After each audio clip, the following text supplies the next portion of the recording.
Hello YouTubers.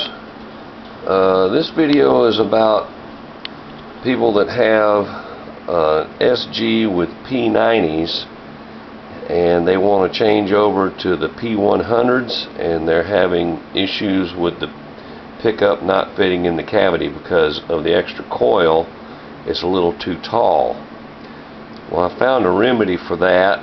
It may not be for some. I'm one of those few that I happen to like a P-100. I like the way it sounds, and the P-90s sound great, but the hum is driving me crazy, so I'll change them out.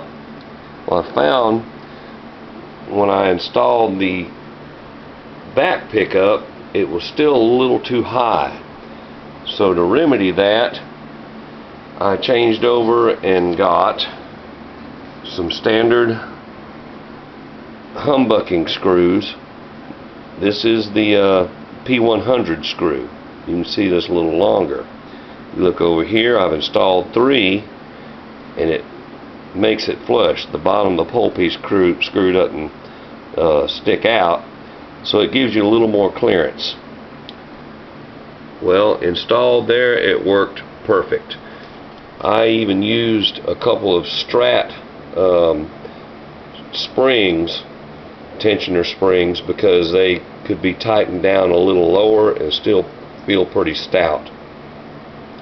Now with the front pickup, if you want to change to a P-100, which is what I'm doing right now, your clearance, you may have to raise your strings a little bit, but for me that's not that bad an issue. It's not that much.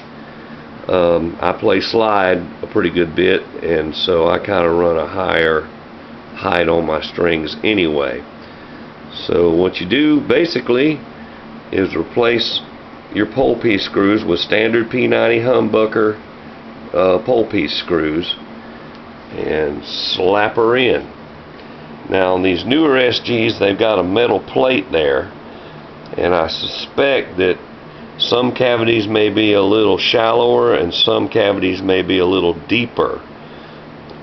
I could, if I wanted to, but I elected not to, remove this plate and just use the old standard SG mounting screws that are wood screws. You know, drill a small hole in its place and mount like that. That'll get it down, you know, just a little bit more, but I elected not to do that. But this is a tip. It worked wonderfully in the back, and it'll work okay in the front, but for me that's not an issue. You do have to raise the strings just a little bit, but if you're tired of the P-90 60 cycle hum, it's driving you crazy, and you still want to keep all Gibson parts, go with the P-100s and try this mod. Thanks YouTube. See y'all. Bye bye.